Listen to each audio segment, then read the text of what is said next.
عزیزان گرامی وقار، اسی سنت کے مطابق میں آج آپ سب سے یہی گزارش کروں گا کہ اللہ نے اور ہماری زندگی میں چند سانسیں عطا کی ہوں تو رمضان دیکھنا آپ سب کے لیے بھی ہوگا، اور بلکہ ہم تو دعا کرتے ہیں کہ مولا رمضان کی ساعتوں میں ہماری زندگی کو داخل فرما دیں۔ اگر اس سال کا بھی رمضان دیکھنا ہمارے مقدر میں ہے تو میرے عزیزوں، کسی بڑے مہمان کے آنے کی تیاریاں گھر میں پہلے سے ہونے لگتی ہیں۔ جب آپ کو بتا دیا جائے کہ سال بھر بعد آپ کے رشتہ دار کوئی گھر آنے والے ہیں تو ظاہر سی بات ہے آپ اپنے گھر کو ٹھیک ٹھاک کرنا شروع کرتے ہیں اور پھر سامان سلیقے سے لگانے کی کوششوں میں جٹ جاتے ہیں۔ اگر کوئی آپ کا عزیز آدمی آ رہا ہو تو اس کے لیے تیاریاں الگ سے ہوتی ہیں۔ ہو سکتا ہے گھر کی پینٹنگ بھی ہو جائے، گھر کی جو بے ترتیب چیزیں ہیں اسے سلیقے سے لگا دیا جائے، پھر کھانے پینے کے انتظامات بھی کیے جاتے ہیں کہ وہ مہمان آئے تو اس کے لیے ہم پہلے کیا پیش کریں گے، کمرہ متعین کر دیتے ہیں کہ کہاں رہے گا۔ تو یہ ہمارے عزیز مہمانوں کے ساتھ ہم یہ کرتے ہیں۔ تو جب امت مسلمہ کو یہ بتا دیا جائے کہ تمہاری زندگی میں جو رمضان آتا ہے وہ اللہ کی طرف سے مہمان ہوتا ہے، اللہ کا مہمان، اسے ضیف الرحمان کہا جاتا ہے، رحمان کا مہمان، وہ جب ہمارے گھروں پر آئے تو ظاہر سی بات ہے ہمیں پھر اپنے تمام قواعد، اپنے تمام ضوابط اور اپنی زندگی کے ساری بھی ترتیب چیزوں کو ٹھیک کرنے کی ضرورت ہوتی ہے۔ رمضان جس کے گھر میں داخل ہوا اللہ کا مہمان بن کر کے آیا۔ قیامت کے دن ایک شخص سفید لباس میں آئے گا، بہت ہی نورانی صورت اس کی ہوگی، اور جب حساب کتاب چل رہا ہوگا تو وہ شخص سامنے آ کر کھڑا ہو جائے گا اور کہنے لگے گا کہ اے مولا تو اس کی بخشش نہ فرما، اس کو تو جنت نہ عطا کر۔ تو وہ رب ذوالجلال کے حضور جب احتجاج کرے گا، اللہ رب العزت اس سے پوچھے گا کہ اس کے خلاف تو کیوں کھڑا ہے؟ تو وہ کہے گا کہ مولا میں اس کے گھر مہمان بن کر کے گیا تھا، لیکن اس نے میری کوئی خاطر مدارات نہیں کی، میرے ساتھ نہ محبت کا سلوک کیا، نہ مجھے اس نے کچھ پوچھا۔ تو بندہ کہے گا کہ اے بندے تو جھوٹ تو نہیں بول رہا ہے، پوری زندگی میں کبھی میں نے تجھے اپنے گھر آتے دیکھا تو نہیں، کبھی میں نے دیکھا نہیں کہ تو مہمان بن کر میرے گھر آیا تھا، تو ہے کون جو میرے خلاف مقدمہ کیا ہے؟ تو اللہ رب العزت خود فرمائے گا اے بندے یہ جھوٹ نہیں بولتا، یہ ماہ رمضان ہے، آج اسے شکل دی گئی ہے، یہ خوبصورت حسین نوجوان کی شکل میں جو آج آیا ہے یہ میری طرف سے تیرے گھر بھیجا جاتا تھا ہر سال، اور اس نے تیرے خلاف آج مقدمہ کیا۔ قسم رب ذوالجلال کی، جس کے خلاف قرآن اور رمضان آ گئے وہ جنت میں کبھی جا نہیں سکے گا، بلکہ فرمایا گیا کہ جنت کی خوشبو بھی اسے قریب سے نہیں گزاری جائے گی۔ میرے عزیزوں، رمضان اور قرآن جس کے مقابل میں آ گئے، جس کے خلاف مقدمہ کر گئے تو پھر اس کے لیے ٹھکانہ دوزخی بننا ہے۔ اس لیے کبھی بھی رمضان کی بے حرمتی نہ ہونے پائے۔ اب آپ پوچھیں اس رمضان سے جب قیامت کے دن وہ ہمارے خلاف مقدمہ کرے گا کہ اگر تو اللہ کا مہمان بن کر میرے گھر میں آتا تھا تو میں نے تیری کیا بے عزتی کی، میں نے تیرے ساتھ کیا برا سلوک کیا، آج تو اللہ کی بارگاہ میں میرے خلاف جو مقدمہ کیا ہے میں نے کون سا تیرے ساتھ برا سلوک کیا تھا؟ رمضان جواب دے گا کہ اے بندے جب تیرے گھر تیرے رشتہ داروں میں سے کوئی مہمان بن کر آتا ہے تو اس کے لیے کشادہ ہو جاتا ہے، پھیل جاتا ہے، گھر صاف کرنے لگتا ہے، بے ترتیب چیزوں کو ترتیب دیتا ہے، لیکن جب میں آیا تو تیرے گھر میں برائیاں ویسی کی ویسی تھیں، تیرے گھر کے اندر ناچ گانے تو ویسی ہی تھے، تیرے گھر کے اندر دن میں کھانا پینا ویسی ہی جاری تھا، تیرے گھر کے اندر رات میں گانے بجانے کے ساتھ قرآن کو بند کر کے لہو و لعب فضول واہیات میں بیٹھنا ویسی ہی تھا؟ کیا تیرے گھر تیرا رشتہ دار مہمان بن کر آتا ہے؟ کیا تو اپنے گھر کی زمین کبھی صاف نہیں کرتا؟ کچرا ویسی پڑا رہتا ہے؟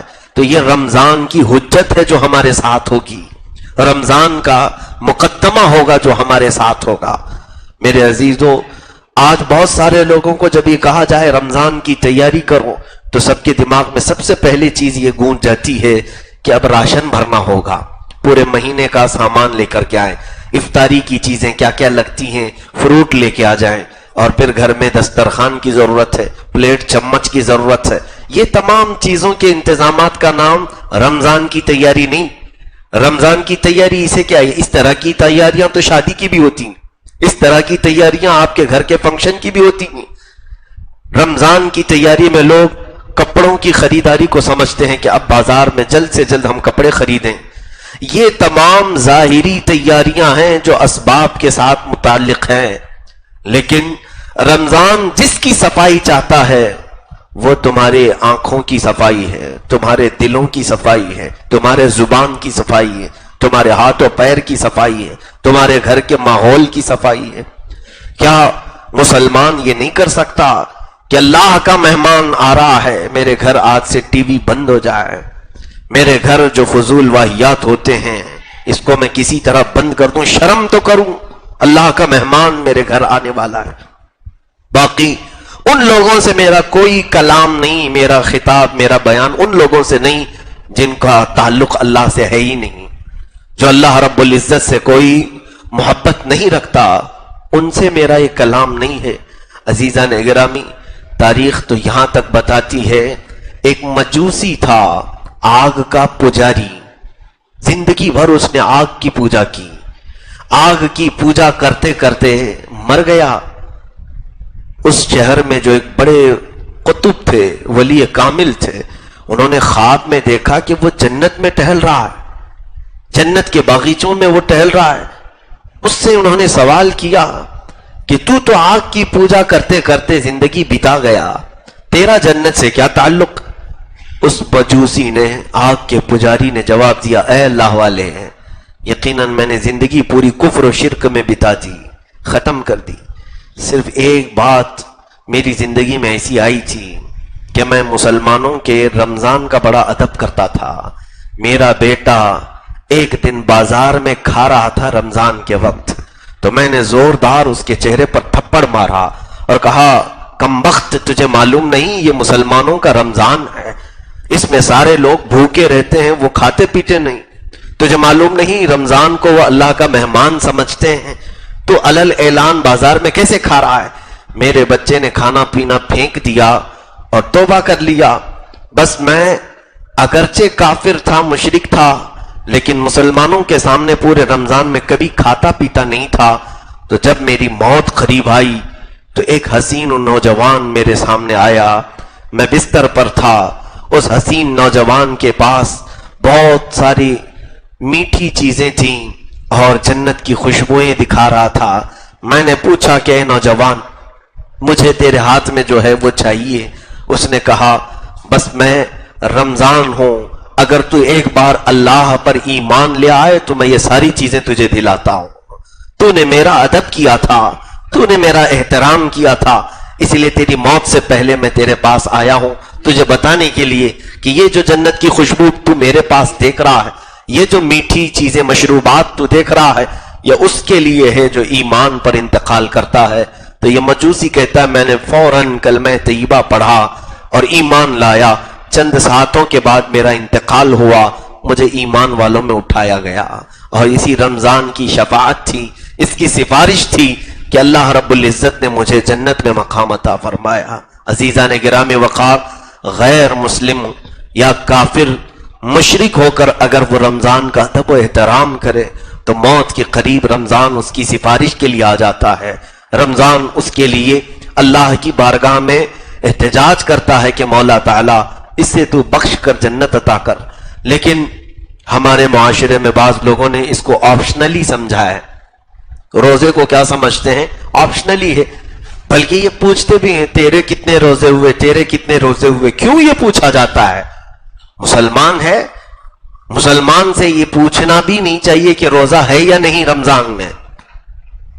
رمضان میں تم روزہ ہو یا نہیں ہو پوچھیں بھی نہیں، بلکہ یہ ایسا فرض ہے کہ ایک روزے کے ترک پر، ایک روزے کے چھوڑنے پر قیامت کے دن اسے 900 سال تک دوزخ میں رکھا جائے گا. محض ایک روزے پر 900 سال جانتے ہو کتنے ہوتے ہیں؟ یہاں سال دنیا کا بیتتا نہیں، گزرتا نہیں، اور وہ دوزخ کے 900 سال کیسے گزارے جائیں گے؟ اس لیے جن کی زندگیوں میں قضا ہوئے ہیں روزے، وہ قضا بھی کر لیں. نفل روزے رکھنے سے بہتر ہے کہ زندگی میں جو چھوٹ گئے انہیں قضا کر لیں. مرد ہوں کہ عورتیں ہوں، رمضان کو اتنے ہلکے میں نہ لیں، اس کو اتنی آسانی سے نہ لے لیں کہ یہ آپشنلی ہے، میں نہیں رکھتا ہوں وہ رکھتا ہے. اس کو ایسے سمجھتے ہیں جیسے یہ کوئی، جیسے امامہ پہننا ہے، جبہ پہننا ہے. یہ جیسے لوگوں نے یہ سمجھ لیا ہے کہ یہ مولانا لوگوں کا کام ہے، دیندار لوگوں کا کام ہے. میرے عزیزو، رمضان کے روزے ہر مسلمان مرد اور عورت پر فرض ہیں، ہر مسلمان پر.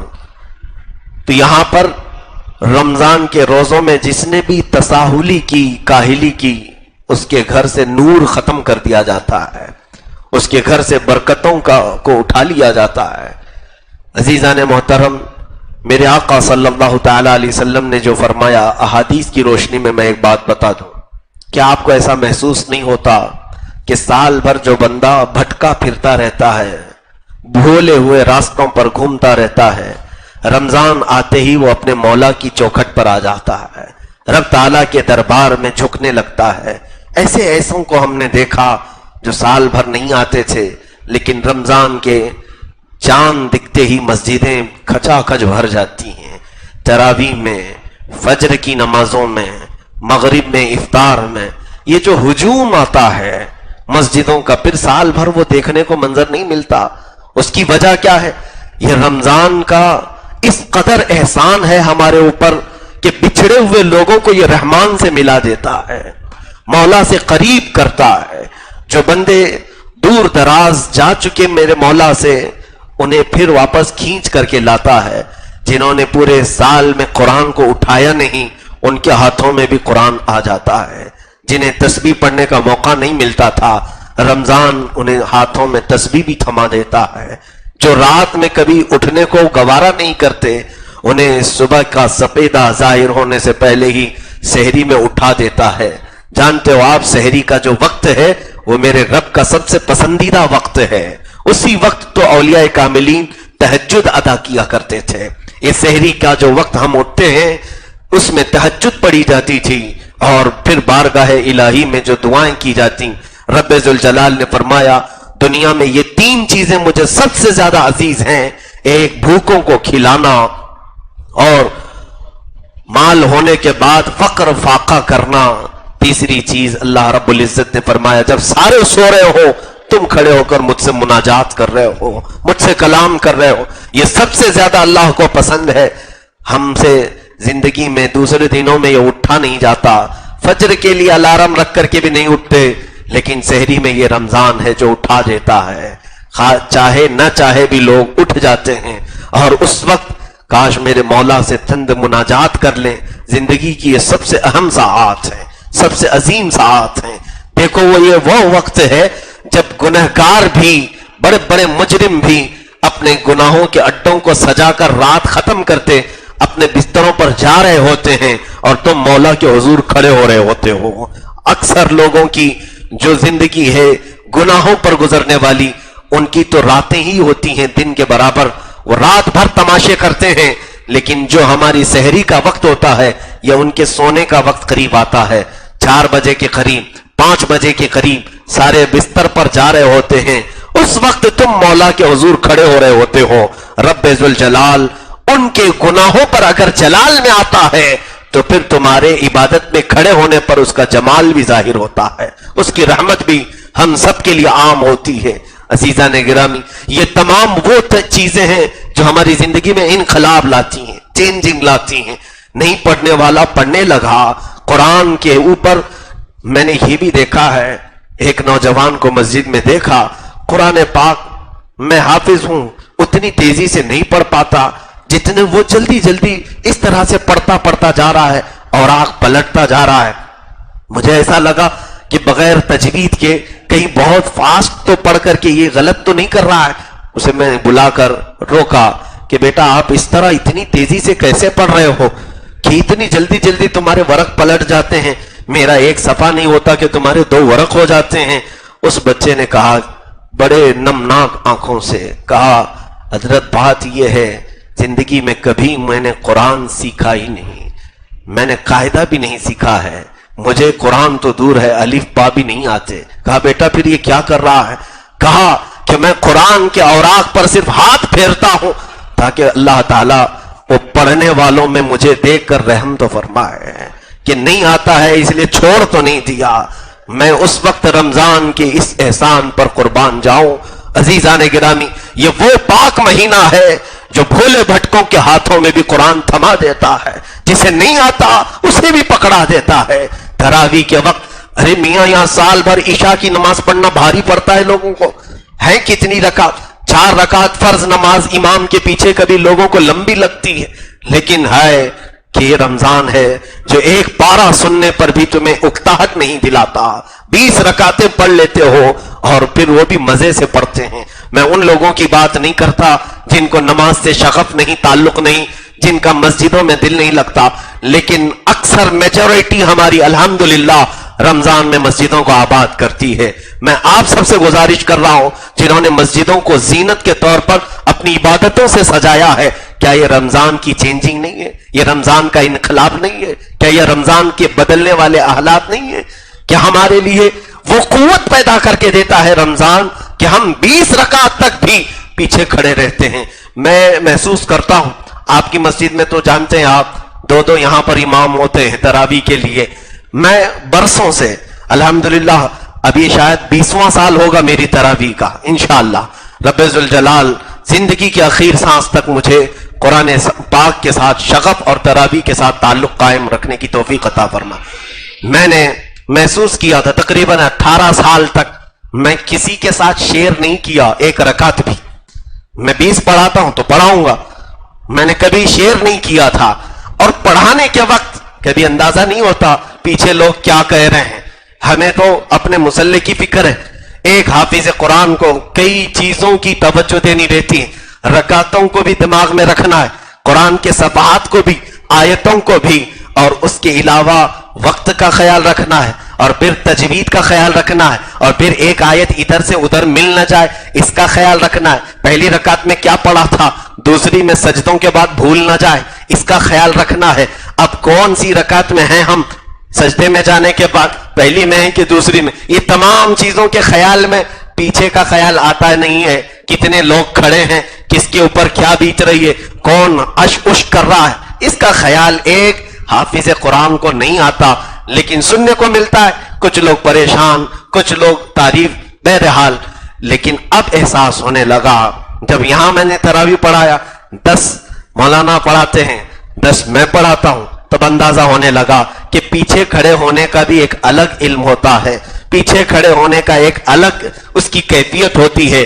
پڑھانے کے وقت اندازہ نہیں ہوتا تھا, پیچھے کھڑے ہو کر پڑھنے میں ایک الگ اندازہ ہوتا ہے کہ خاموش اتنی دیر تک کھڑا ہونا یہ سب کے بس کی بات نہیں. تب پھر احساس ہوا اتنے سالوں تک جو ہمارے پیچھے پڑھ رہے ہیں یہ اپنے سے پڑھ نہیں رہے, رمضان انہیں کھڑا کر کے رکھا ہے.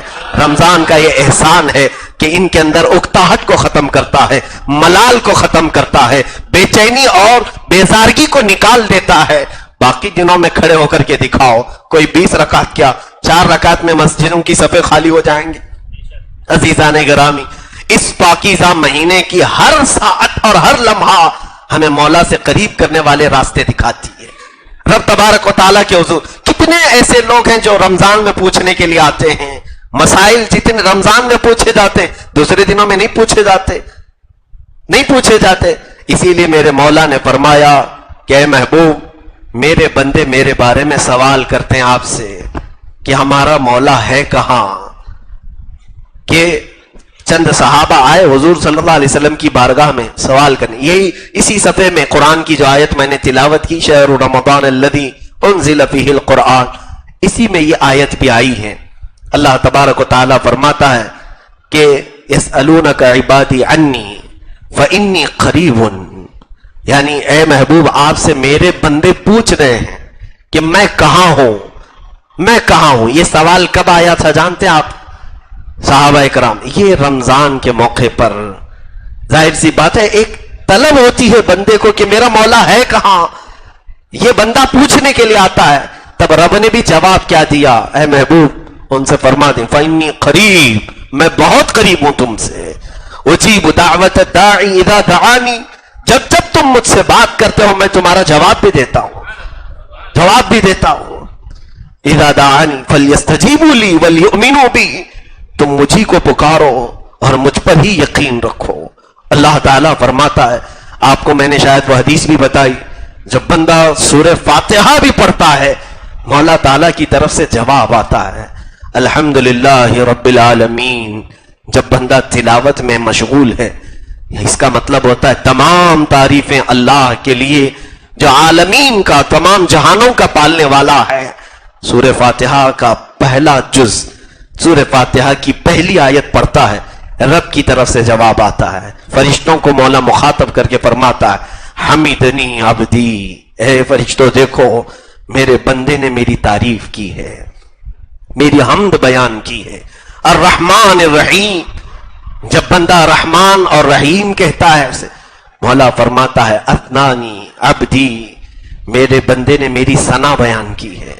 مالک یوم الدین، قیامت کے دن کا مالک بندے کی زبان سے نکلا.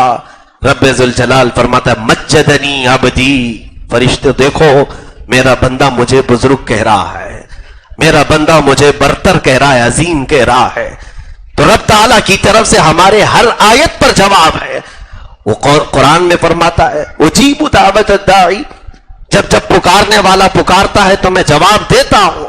یہ اور بات ہے کہ ہماری سماعت رب ذوالجلال کی نداؤں کو سن نہیں پاتی. اللہ عز و جل کے حضور موسیٰ کلیم اللہ علیہ الصلوۃ والتسلیم نے یہ سوال بھی کیا تھا کہ مولا تجھے پکارنے والے ہر طرح کے ہیں، اچھے لوگ بھی پکارتے ہیں، برے لوگ بھی پکارتے ہیں، گنہگار بھی پکارتے ہیں، پرہیزگار بھی پکارتے ہیں، کیا تو سب کا جواب دیتا ہے؟ کہا ہاں موسیٰ، میں ہر بندے کی پکار کا جواب دیتا ہوں. کیسے دیتا ہے مولا؟ رب فرماتا ہے جب میرا بندہ مجھ سے کہتا ہے یا ربی، اے میرے پالنے والے رب، میں اس سے کہتا ہوں. گنہگار بندہ بھی پکارتا ہے، نیک بھی.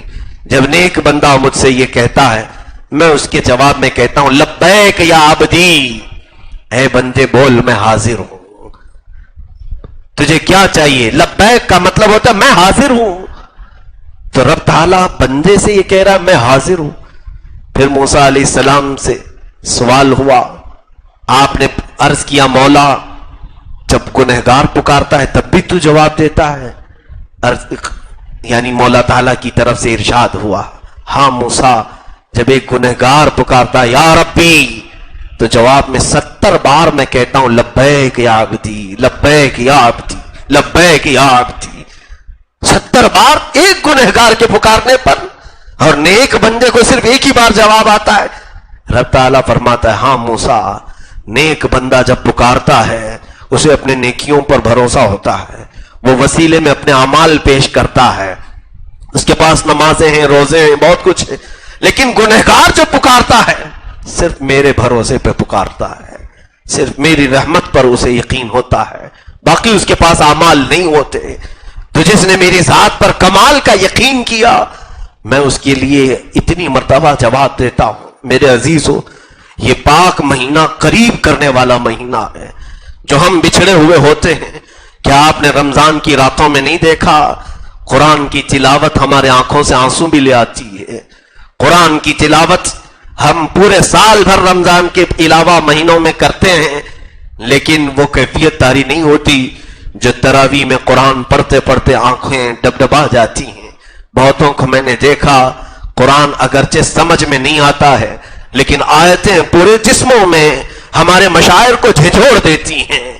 ہمارے ہاتھ پیر ہلنے لگتے ہیں صرف اس احساس کے ساتھ کہ یہ جو مصلی پر سنایا جا رہا ہے میرے پالنے والے خدا کا کلام ہے، وہ روح میں اترتا ہے، وہ قلب میں اترتا ہے۔ اس پاکیزہ مہینے کی آمد سے پہلے میرے عزیزو، جب آپ کو یہ تمام چیزیں بتا دی گئیں کہ تمہیں رب تعالیٰ سے قریب کرنے والا مہینہ آ رہا ہے، تو اب تیاریاں اسی انداز کی کرو۔ راشن تمہارے گھر میں لانا یہ مولا تبارک و تعالیٰ کے فضل و کرم سے ہے، وہ رزق کے دروازے بے حساب کھولتا ہے، تم اس کی فکر نہ کرو۔ وہ تمام چیزوں کے خیالات کے لیے تمہیں رمضان نہیں دیا گیا، تم جتنا ہو سکتا ہے اپنے ظاہر و باطن کو سجانے میں لگ جاؤ۔ میرا چہرہ بگڑا ہوا ہے، مولا کا پاک مہینہ، اس کا پاکیزہ مہمان آ رہا ہے، میرے چہرے کو تو دیکھے گا رمضان، کہیں ایسا نہ ہو کہ رمضان مجھ پر لعنت برسا کر چلا جائے۔ یہ پورا مہینہ پورے 30 دنوں تک میرے چہرے پر لعنت نہ بھیجے، میں ٹھیک ٹھاک کر لوں، میرے کپڑے سلیقے کے نہیں ہیں، ستر دکھا کر حرام کاریوں میں مبتلا رہتا ہوں، کہیں یہ پاکیزہ مہینہ دیکھ کر کے اپنا منہ نہ چھپا لے۔ ہم یہاں دنیا میں اچھے لوگوں کے سامنے پھٹے کپڑے پہن کر جانے میں شرم محسوس کرتے ہیں، اللہ کا مہمان جب آئے تو کیا ہم بے ستر ہو کر اس کے سامنے رہیں؟ وہ اگر مولا کے حضور جا کر شکایت کرے کہ اے قدیر و جبار خدا، فلاں بندے کے گھر بھی گیا تھا لیکن وہ ہمیشہ ننگا نظر آیا ہے، وہ ہمیشہ حرام کاریوں میں ملوث نظر آیا ہے۔ میرے عزیزو، ہمیں سلیقہ اپنے ظاہر کا بھی ترتیب دینا ہے اور ہمارے باطن کو بھی اسی طرح۔ گھر کی خواتین، بچیاں بھی رمضان کی تیاریوں میں لگ جائیں، اپنے بچوں کو بھی تیاری کے لیے ایسے ان کے دماغ کو، ذہن کو تیار کریں کہ ان کے دلوں میں لگنے لگے کہ کوئی بارواب شخصیت ہمارے گھر آنے والی ہے، کوئی ہیبت والی چیز ہمارے گھر آنے والی ہے۔ اور بچپن سے یہی ہوتا تھا، صحابہ اکرام رضوان اللہ تعالی علیہ مجمعین اپنے چھوٹے ننھے بچوں کو، جبکہ روزہ فرض نہیں ہے ان پر، بالغ ہونے کے بعد روزہ فرض ہوتا ہے، لیکن 4 سال کے بچے، 5 سال کے بچے روزہ رکھتے رہے۔ بزرگان دین نے اس کی عادت انہیں ڈالی صرف اس لیے کہ ذہن میں ان کی ایسی تصویر بٹھائی جائے کہ رمضان کے آتے ہی ان کے خط و خال بدل جائیں۔ زندگی میں ہم نے آج بھی دیکھا ہے، ہمیں بچپن میں جو بتایا گیا تھا بزرگوں کے ذریعے سے، ہمارے والدین کے ذریعے سے، اس کا اثر آج بھی ہوتا ہے۔ مجھے یاد ہے بہت چھوٹا سا مسئلہ، بلکہ مسئلہ کوئی چھوٹا نہیں ہوتا ہے، لیکن چھوٹی زندگی تھی ہماری، غالباً ہماری عمر 5-6 سال کی قریب کی ہوگی، روزہ رکھا تھا اور والدین بڑا اس کا اہتمام کرتے تھے۔ بچے جب روزہ رکھتے ہیں، ہوتا ہوگا آپ کے گھروں میں بھی، انہیں پھول پہنائے جاتے ہیں، ان کے اعزاز کے لیے انہیں مسجد لایا جاتا ہے، نیا جوڑا پہناتے ہیں، یہ اچھا کام ہے، ان کو حوصلہ افزائی ہوتی ہے، انہیں لگتا ہے کہ ہم نے ایک بڑا کام کیا ہے۔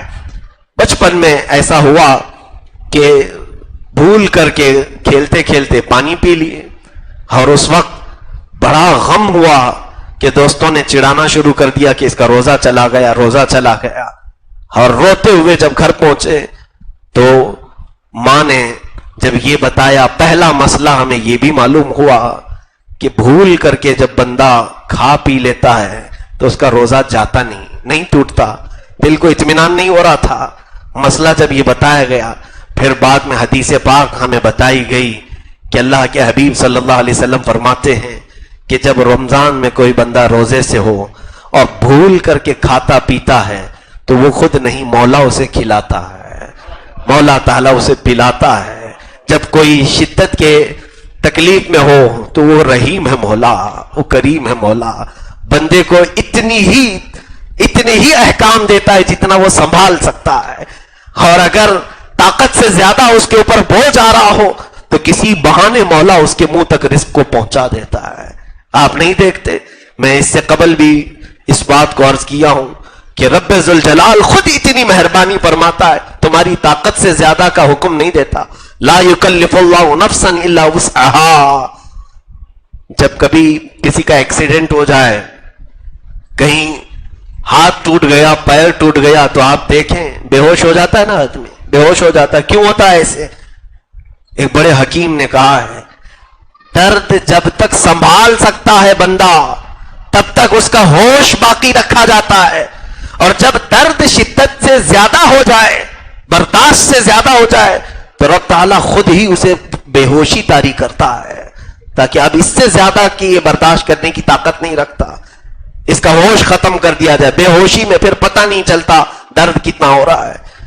میرے عزیزوں، وہ خود رب ذوالجلال ہم پر مہربان ہے۔ روزے کو اگر کوئی یہ سوچتا ہے کہ میرے لیے ایک بہت بڑا چیلنج ہے، میں نہیں رکھ سکتا ہوں، بیمار ہو جاتا ہوں، تکلیف ہوتی ہے، ایسا نہیں ہے۔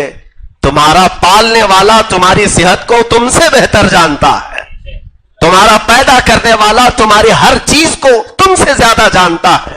وہ رب ذوالجلال اگر تم بیمار ہونے والے ہوتے تو کبھی یہ حکم نازل نہیں کرتا، بلکہ رب ذوالجلال ہمارے اپنے فائدے کے لیے اور ہماری اپنی جسم کی حکمتوں کے لیے اس کو فرض فرمایا۔ آج دنیا یہ کہہ رہی ہے، میں نے 2-3 سال قبل ایک اخبار کی سرخی میں دیکھا تھا دلی میں، کہ انہوں نے سرخی لگائی ہوئی ہے کہ رمضان کے 1 مہینے کے روزے کینسر سے بچا سکتے ہیں۔ بڑے ڈاکٹروں نے اس کا اعلان کیا، اور بلکہ ابھی وہ جاپان کے ایک بہت بڑے ڈاکٹر نے بھی اس کو لکھا ہے کہ روزے کے ذریعے سے ہم نے کینسر کو ختم کرنے کا علاج ڈھونڈ لیا ہے۔ تو دنیا جب اعتراف کر رہی ہے، سائنس جب ترقی کرتی ہے، تو ہر وہ چیز ہمیں آشکار ہو کر کے نظر آتی ہے جو مولا تعالیٰ نے پہلے ہمیں بیان فرمایا۔ در حقیقت علم جو ہے رب تعالیٰ سے قریب کرتا ہے۔ تو مسلمان کو یہ یقین کر لینا چاہیے کہ میری بیماری بڑھتی نہیں بلکہ بیماری کے لیے شفا ہے۔ میں روزہ رکھوں گا، انشاءاللہ میرے جسم کے اندر موجود سارے فاسد چیزیں، جو کچھ بھی فضلات ہیں، وہ روزے کے ذریعے سے نکل جائیں گے، ختم ہو جائیں گے۔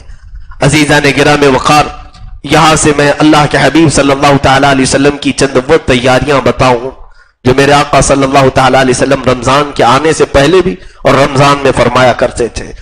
دیکھیں، ایک بات اور رمضان کی تیاری کے لیے، سیلف یعنی اپنے آپ اور خود کے لیے تیاریاں کرنا یہ کمال کی بات نہیں، بلکہ ہمیشہ رمضان آتا ہے تو غربا اور مساکین کو تمہارے گھروں سے قریب کر دیتا ہے۔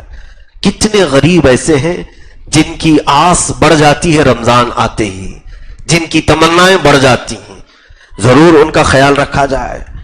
بلکہ دنیا میں انسان سب سے پہلے کیا دیکھتا ہے جانتے ہیں آپ؟ اگر کھانا سامنے ہے تو اس کو بھوک لگی ہے، انسان کی فطرت ہے کہ پہلے اپنا پیٹ بھرے اور پھر دوسروں کا خیال کرے، فطرت ہے انسان کی۔ کوئی بھی چیز اس کے سامنے ہو، وہ پہلے اپنی تمام چیزوں، اپنی ضروریات پوری کرتا ہے اور پھر بعد میں دیکھتا ہے دوسروں کے لیے۔ اس کو بھی ہم سخی کہتے ہیں۔ دنیا میں اپنی ضروریات پوری کرنے کے بعد بچی ہوئی چیزیں دوسروں میں تقسیم کرتا ہے تو اسے ہم کیا کہتے ہیں؟ سخی کہتے ہیں۔ جبکہ میں نے دیکھا ہے، آپ سب کو بھی معلوم ہے، وہ تنہا ذات ہے محمد رسول اللہ صلی اللہ علیہ وسلم کی، کہ شدت کی بھوک کے بعد بھی اپنے پاس کوئی چیز موجود ہے تو پہلے دوسروں کا خیال کرنا، بعد میں پھر بچ جائے تو اپنا خیال کرنا۔ یہ عظیم انقلاب ہے۔ رمضان المبارک کے مہینے میں ماں عائشہ صدیقہ فرماتی ہیں رضی اللہ تعالیٰ عنہ، رسول کریم صلی اللہ تعالیٰ علیہ وسلم ہمیشہ اصحاب صفہ کے ساتھ افطار کرتے تھے۔ اصحاب صفہ کون ہیں جانتے ہیں آپ؟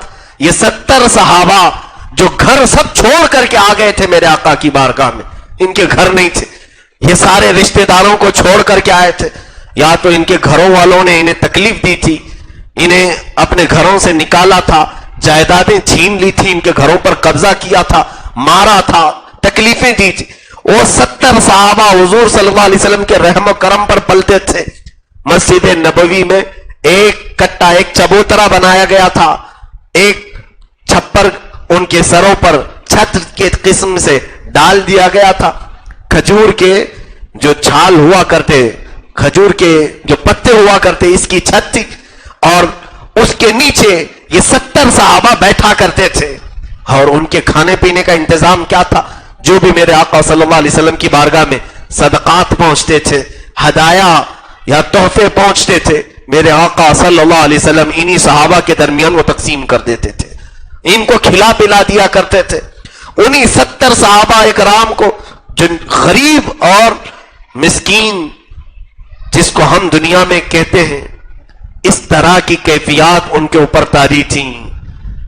رسول کریم صلی اللہ علیہ وسلم ہمیشہ آپ کا معمول تھا کہ ان صحابہ کے ساتھ بیٹھ کر کے افطار کرتے تھے. کہیں ان کے ذہن میں یہ بات نہ آئے کہ اللہ کے نبی صلی اللہ تعالی علیہ وسلم آپ کے لیے پوری دنیا بچھا دی گئی ہے، آپ اپنے ساتھ اچھی اچھی چیزیں کھا رہے ہوں گے اور ہم غریب صحابہ جو بچ جاتا ہے وہ کھا لیتے ہوں گے. نہیں، رسول کریم صلی اللہ علیہ وسلم اپنے حجرے سے نکل کر ان صحابہ کے درمیان میں بیٹھتے تھے، ان کے ساتھ وہی کھاتے تھے جو وہ صحابہ کھا رہے ہیں. بلکہ ایک برتن میں دودھ اگر آتا، اللہ کے حبیب صلی اللہ علیہ وسلم صرف اس کو منہ لگا کر کے دے دیتے، سارے 70 صحابہ اس ایک پیالے سے افطار کر لیتے تھے. یہ کیفیت افطار کی رمضان المبارک میں رسول کریم صلی اللہ علیہ وسلم کے ساتھ بیٹھے ہوئے صحابہ کی تھی. ماں عائشہ صدیقہ رضی اللہ تعالیٰ عنہ فرماتی، لیکن افطار اذان ہونے سے پہلے پہلے بیٹھے کس کے ساتھ ہیں؟ اصحاب صفہ کے ساتھ، غریب صحابہ کے ساتھ. سارے غریب صحابہ ہیں، اس کے باوجود اذان ہونے سے پہلے ایک بار اور پوچھ لیتے تھے کہ عائشہ باہر دیکھو کوئی ہے تو نہیں، کوئی باقی تو نہیں ہے جو دسترخوان پر نہیں آیا ہو. ماں عائشہ صدیقہ رضی اللہ تعالیٰ عنہا کی بیان کردہ ایک حدیث ہماری آنکھوں سے آنسو لاتی ہے. فرماتی ہیں کہ میں حجرے رسول میں کھڑی رہ کر دیکھتی تھی یہ افطار کا منظر. اللہ اکبر، وہ کیسا حسین منظر ہوتا ہوگا جب ارد گرد وہ ستارے چھرمٹ کی طرح صحابہ بیٹھے ہوں اور درمیان میں جگمگاتا ہوا آفتاب رسالت بیٹھا ہو. وہ صحابہ حضور صلی اللہ علیہ وسلم کے ساتھ افطاری میں مشغول. اذان سے چند منٹ پہلے میرے آقا صلی اللہ علیہ وسلم عائشہ صدیقہ کی طرف مخاطب ہو کر کے کہتے ہیں، حمیرہ، عائشہ باہر دیکھو کوئی بیٹھا تو نہیں، کوئی باقی تو نہیں. روزانہ ڈیوٹی تھی، آج میں نے جھانک کر کے دیکھا دور جنت البقیع کے پاس ایک درخت کے نیچے کوئی مسافر نظر آیا. کوئی مسافر اپنی سواری کو باندھ کر کے بیٹھا ہوا نظر آیا. شام کا وقت ہے، اس کے چہرے پر گرد و غبار ہے، کپڑوں پر دھول کے آثار ہیں. اندر سے کہتی، یا رسول اللہ صلی اللہ علیہ وسلم، کوئی تو دور بیٹھا ہوا دکھ رہا ہے کون یہ پتہ نہیں ہے، مدینے کا تو نہیں لگتا، باہر سے آیا ہوا دکھتا ہے. افطار میں چند لمحے باقی تھے، دسترخوان چھوڑ کر میرے آقا اٹھ گئے اور میرے آقا صلی اللہ تعالی علیہ وسلم چلتے ہوئے اس جنت البقیع کے درخت تک گئے جہاں پر وہ مسافر اپنی سواری کو باندھ کر بیٹھنے کی کوشش کر رہا تھا. حضور اس کے قریب گئے، جا کر کے پوچھتے، تو کون ہے، کہاں سے آیا ہے؟ کہا بڑا لمبا سفر طے کر کے آیا ہوں. سفر کی تھکان الگ تھی، چہرے پر گرد و غبار کے آثار الگ تھے. وہ بیٹھ رہا تھا. پوچھا میرے آقا صلی اللہ علیہ وسلم نے، کچھ کھانے پینے کو ملا؟ اسی منزل کے لیے آیا ہے یا اس سے آگے بھی جانا ہے؟ کہا کھایا پیا نہیں ہو اور منزل یہی ہے، یہی پر آیا ہوں. میرے آقا صلی اللہ تعالی علیہ وسلم اس کا ہاتھ پکڑ کر کے کہتے، چلو ہمارے دسترخوان پر ساتھ بیٹھ کر کے کچھ کھا پی لیا جائے. وہ ساتھ میں آیا. اللہ کے حبیب صلی اللہ علیہ وسلم اپنا پیالہ جو دودھ پی رہے تھے وہ اسے دے دیا، اس مسافر کو. اس نے پیٹ بھر کر کے پی لیا. آج سارے صحابہ کھجور کی ایک گٹلی کو چوس کر سارے لوگوں نے افطار کر لیا. ایک کھجور پر ساروں کا افطار ہو گیا. اخیر میں وہ بندہ پوچھتا ہے، میری منزل یہ تھی، میں ایک شخص کو تلاش کرتے آیا ہوں جس کا بڑا چرچا میں نے سنا ہے، اس کا نام محمد ہے، وہ یہاں کہاں رہتا ہے؟ صحابہ کی آنکھیں بھیگ گئی. کہا جس نے تجھے سیراب کیا وہی محمد تو ہے، جس نے تیرا ہاتھ پکڑ کر تجھے منزل تک لایا وہی محمد تو ہے. عزیزان گرامی وقار، یہ رمضان المبارک میں ہمارے ساتھ کیا ہوتا ہے؟ افطار کا وقت قریب ہو، ہمیں تو آس پاس والے نظر نہیں آتے. بھوک کی شدت میں لوگوں کے دماغ عرش پر ہوتے ہیں، آسمان پر ہوتے ہیں. جلال الگ ہوتا ہے، غصہ الگ ہوتا ہے. عزیزان گرامی، رمضان المبارک میں اس چیز کا بھی خیال کریں کہ پہلے میرے ہاتھ میں جو کھجور ہیں میں دوسرے کو دے دوں. میرے پاس اگر شربت کا گلاس آیا ہے پہلے میرے آس پاس بیٹھے ہوئے کو پلا دوں. اس کا ثواب آپ کو معلوم ہے. میرے آقا صلی اللہ تعالی علیہ وسلم کی حدیث کریمہ سے یہ مفہوم وارد ہوتا ہے. فرمایا